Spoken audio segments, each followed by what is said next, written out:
Bismillahirrahmanirrahim. Pertama kali izinkan saya menyapa para sobat Selebes, Nau Uti Gorontalo, pendengar setia dimanapun Anda berada. Assalamualaikum warahmatullahi wabarakatuh. Alhamdulillah wa syukurillah. Marhaban ya Ramadan. Syahrul siyam, syahrul mubarak, syahrul idkun minan nar. Alhamdulillah, tak henti-hentinya kalimat hamdalah dan syukur terucap dari mulut mungil yang penuh dengan dosa ini, memuji kebesaran dan kasih sayang-Mu ya Allah, yang maha pengasih lagi maha penyayang. Allah Subhanahu wa Ta'ala telah memberikan kita kesempatan emas, kesempatan yang setiap tahunnya dinanti-nantikan oleh seluruh umat muslim di seantero dunia. Terlebih lagi manusia pilihan yang sangat bergembira dengan datangnya dan berjumpa kembali dengan bulan suci Ramadan.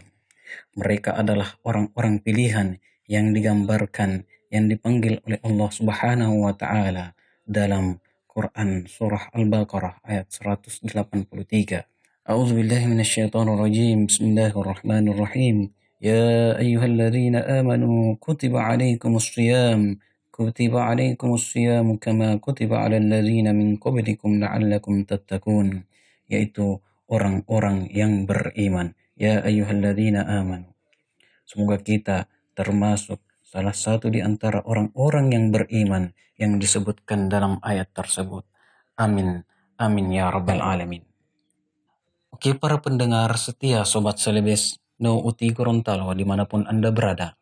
Saya yakin kalian masih tetap stay on Selebes Radio di frekuensi 101 FM dan SKFM 99,1 FM.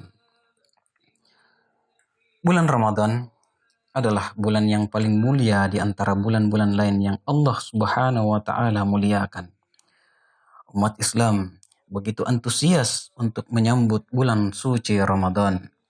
Kegembiraan dari relung hati yang begitu nampak karena tamu yang agung dan mulia telah tiba. Mereka yang menyadari keistimewaan Ramadan tidak akan melewatkan sedikit pun waktunya kecuali hanya untuk membersamai Ramadan. Seketika, ritme kehidupan sejenak berubah ke arah yang positif. Tentu bukan hanya karena setan-setan dibelenggu dan pintu-pintu surga terbuka lebar seperti dalam sabda Nabi, tetapi juga atmosfer Ramadan membuat suasana tersebut menjadi berbeda.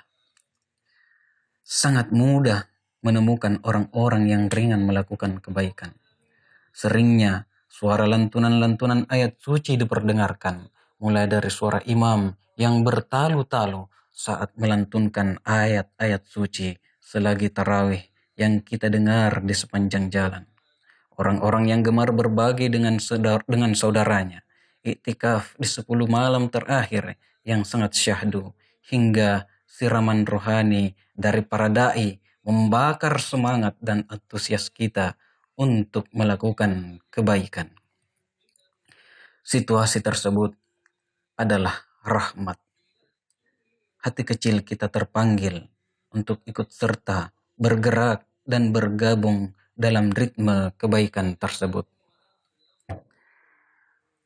Namun sekarang yang menjadi miris dan prihatin Sobat Selebes, untuk saat ini, bahkan mungkin untuk pertama kali dalam hidup kita, suasana itu seakan hilang dan sirna. Ramadan kali ini tidak sesemarak Ramadan yang pernah kita jalani. Euforia Ramadan yang menjadi rutinitas, bahkan mungkin bagi sebagian orang-orang menjadi pemantik untuk beramal, tiba-tiba tidak kita dapati. Tapi bisakah kita tanyakan pada diri dan hati kita, apakah Ramadan kali ini akan jauh lebih bermakna daripada Ramadan-Ramadan sebelumnya yang pernah kita lewati? Sekarang kita hanya berdiam di rumah saja. Kita kembali dekat dengan keluarga kita, melampaui rutinitas harian yang selalu kita anggap hal yang tidak penting. Sekarang kita berjihad sekaligus membangun ritme dan suasana Ramadan dalam keluarga kita, di rumah kita. Sebagaimana hashtag atau video musik yang sedang membooming di medsos, yaitu di rumah aja. Versi Gorontalonya, Tobelejo, Nebire Papua, Owa Pak Toto, Kendari, Ilai Katoka, Bugis, Monro Bawani Ribolai, atau Kibolani, Makassar, Riballa Moko, Palangkaraya, Melai Huma ih, Ponorogo Jawa Timur, Ojo Nangdi Nangdi, Padaglang Banten, di Rompok wae, Karawang Jawa Barat, di Imah wae, ya di rumah aja, dan seterusnya. Ya, semoga dengan adanya video tersebut, kita semua taat pada pemerintah dan mengikuti anjuran fatwa Majelis Ulama Indonesia agar tetap di rumah saja, dan semoga kita semua senantiasa berada dalam inayah warahmah, senantiasa dalam lindungan dan kasih sayang Allah Subhanahu wa taala. Marhaban ya Ramadan. Selamat datang Ramadan. Kami akan tetap maksimal menyambut dan membersamaimu walau kami di tengah wabah pandemi COVID-19. Oke, kembali pendengar setia Sobat Celebes No Uti Gorontalo dimanapun Anda berada. Tentunya, semua paham bagaimana kondisi yang tengah dihadapi oleh umat manusia di belahan dunia sekarang. Keadaan memaksakan semua untuk berdiam diri di rumah bersama dengan keluarga. Bagi umat Islam, hal ini merupakan bagian dari jihad untuk memutus mata rantai penyebaran virus COVID-19. Agar tidak hanya menjadi kaum rebahan dan menghabiskan waktu menunggu virus COVID-19 berlalu sambil menonton drakor, drama Korea, dan lain-lain sebagainya, maka sejatinya Ramadan dan seruan untuk berdiam di rumah bersama keluarga adalah dua hal yang memiliki nilai edukasi yang sangat luar biasa. Pertama, keluarga adalah madrasah pertama sekaligus pondasi dasar dalam membentuk generasi.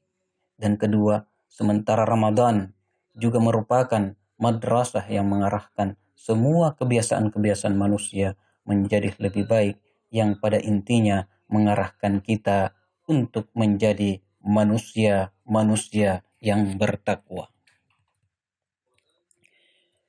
Ketika dua hal ini dimanfaatkan dengan cara maksimal, pertama, dengan membenahi keluarga yang ada dalam Al-Quran disebutkan dalam surah At-Tahrim ayat 6.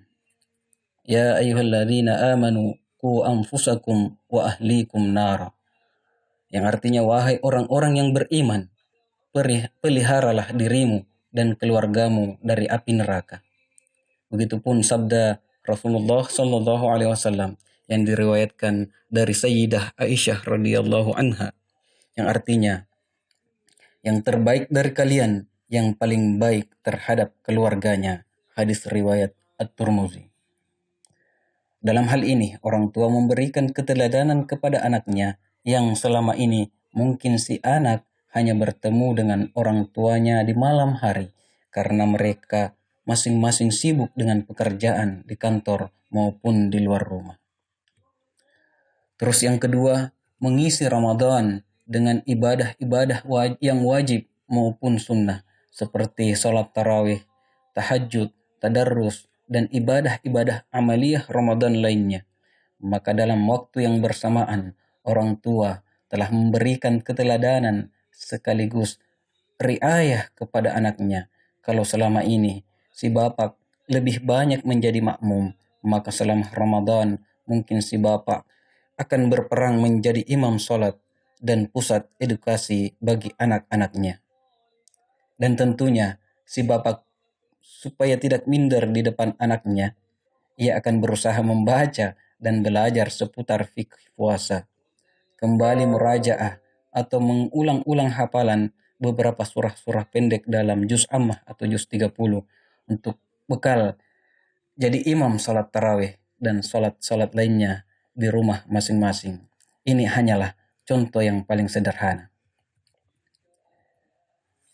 Oke, pendengar Selebes, sahabat Selebes, dimanapun Anda berada, Ramadan dengan berdiam diri di rumah mungkin yang terbaik yang bisa kita lakukan sekarang.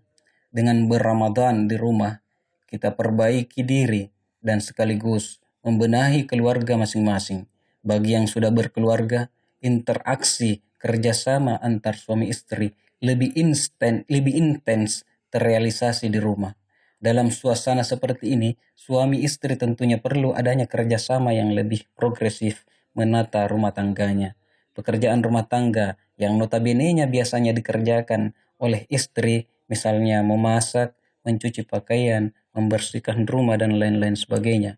Kini waktunya suami untuk lebih peka membantu pekerjaan istri, saling membagi tugas. Misalkan si istri mencuci, suami yang menjemur pakaian. Ketika di kebun suami memangkas rumput-rumput liar, si istri yang menyiram tanaman.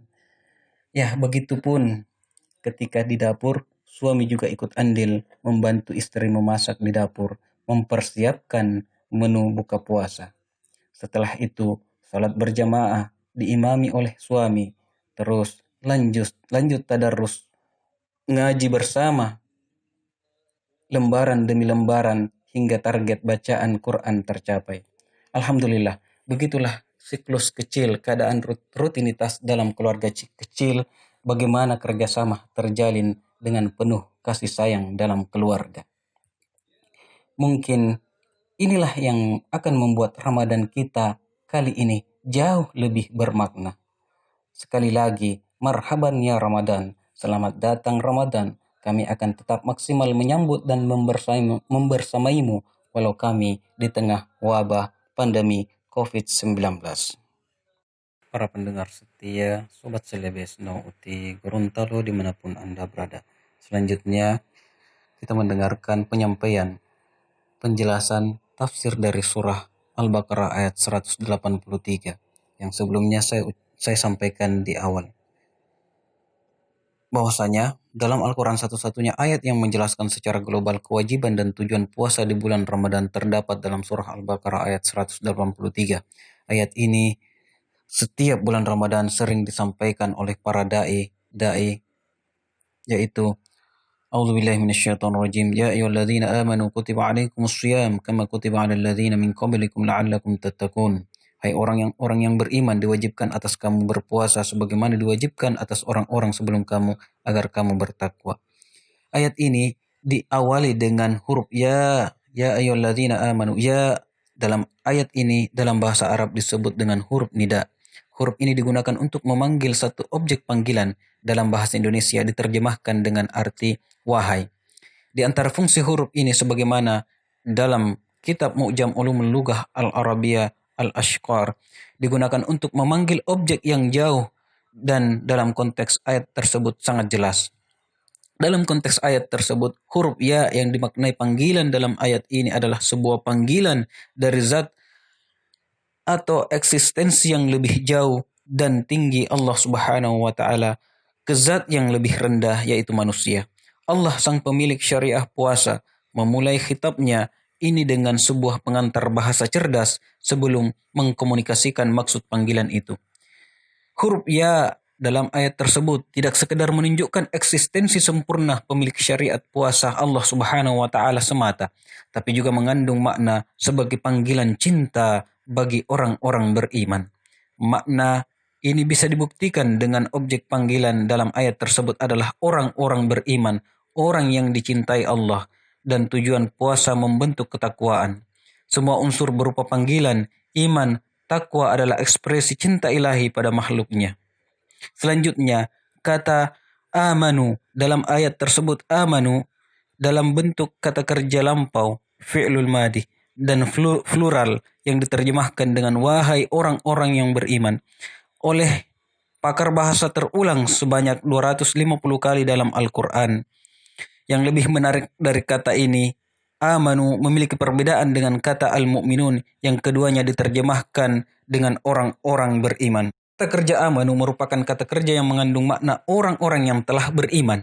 Dalam kaidah bahasa Arab, setiap sifat dan keterangan yang diungkapkan dengan kata kerja menunjukkan bahwa sifat dan keterangan tersebut tidaklah konstan, melainkan senantiasa mengalami fluktuasi. Kadang keimanan seseorang bertambah dan kadang keimanan seseorang itu turun.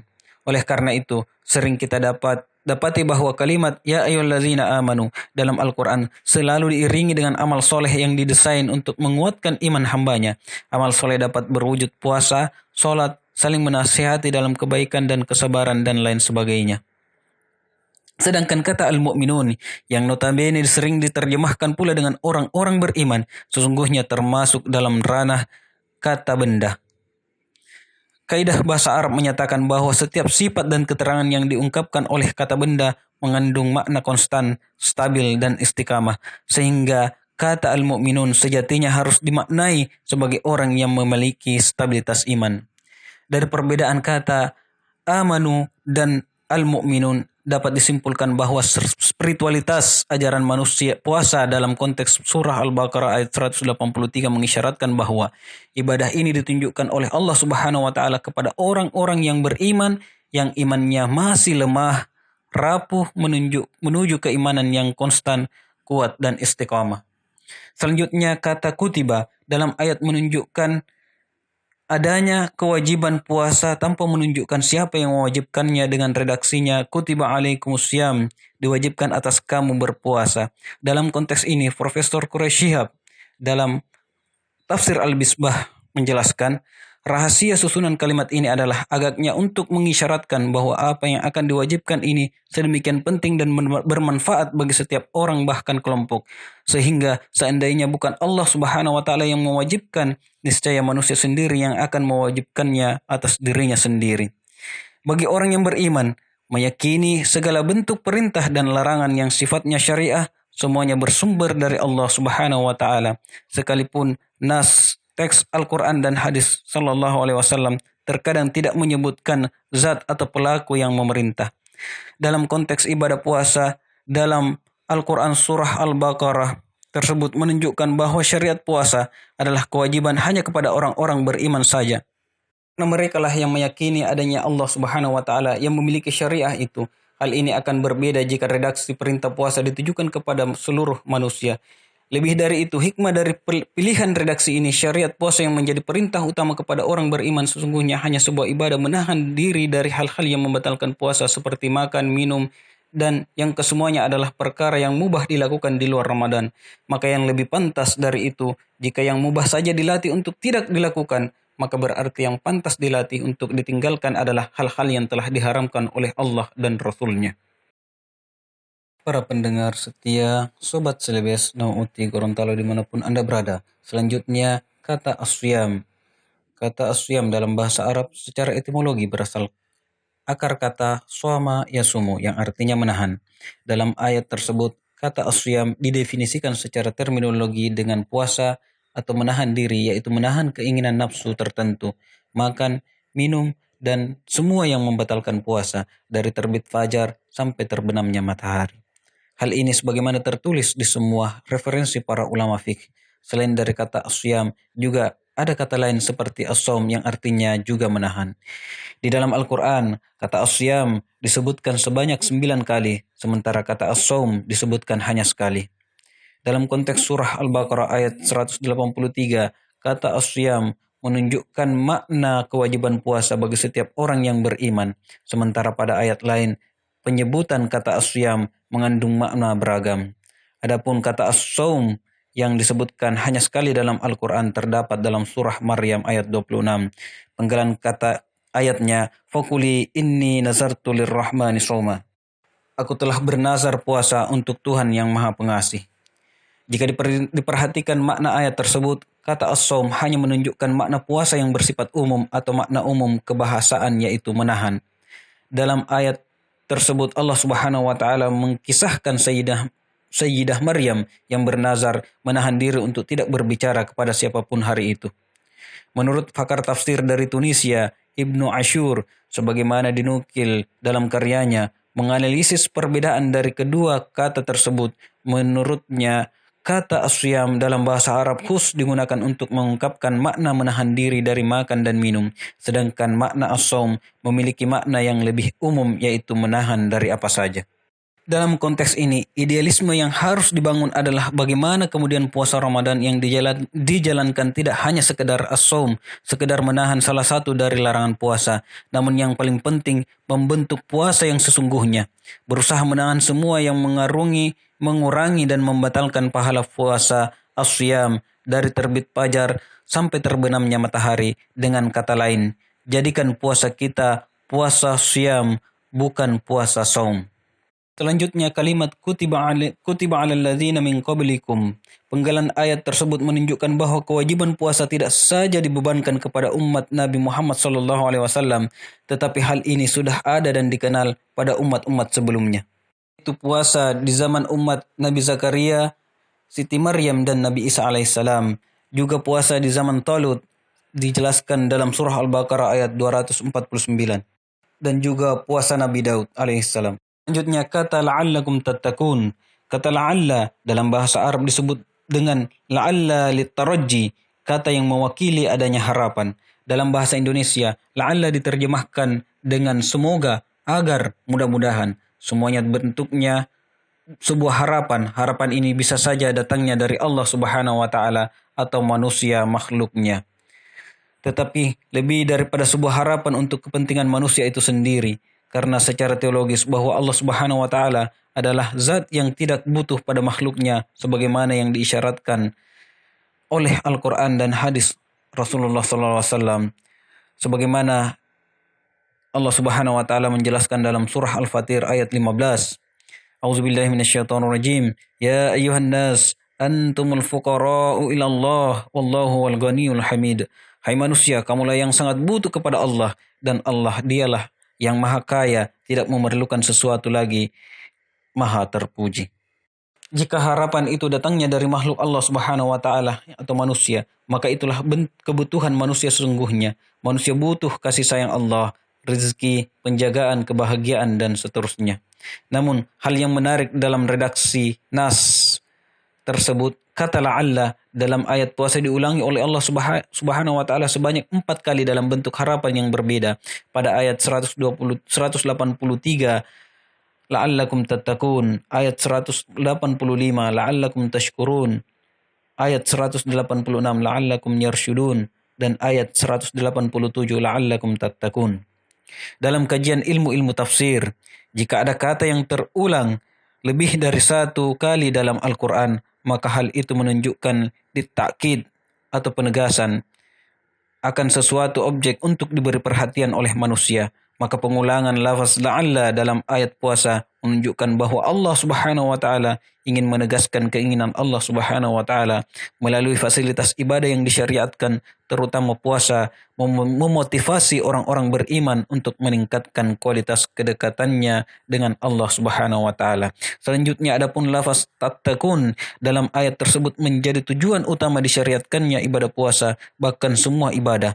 Dalam Al-Qur'an, hampir setiap perintah dan larangan selalu didampingi dengan tujuan maksud dalam ibadah itu.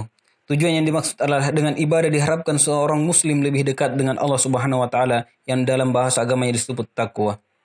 Bertakwa kepada Allah ialah menjaga diri sehingga terpelihara dari melanggar larangan Allah Subhanahu wa taala, terpelihara dari hambatan untuk melaksanakan perintah Allah Subhanahu wa taala. Bertakwa, tattaqun, yattaqun adalah fi'il, kata kerja melaksanakan seluruh suruhan Allah Subhanahu wa taala dan menjauhi segala larangannya.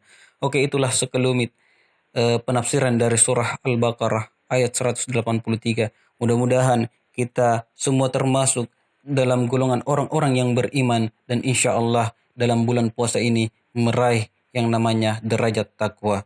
Semoga kita semua bisa memotivasi dan bersemangat dalam menghidupkan bulan puasa ini di tengah-tengah kehidupan keluarga kita, dengan maraknya di tengah-tengah wabah COVID-19. Insya Allah. Amin amin ya rabbal alamin. Sekian dari saya. Wafaqanillahu wa iyyakum ila tariqil khair. Wassalamualaikum warahmatullahi wabarakatuh.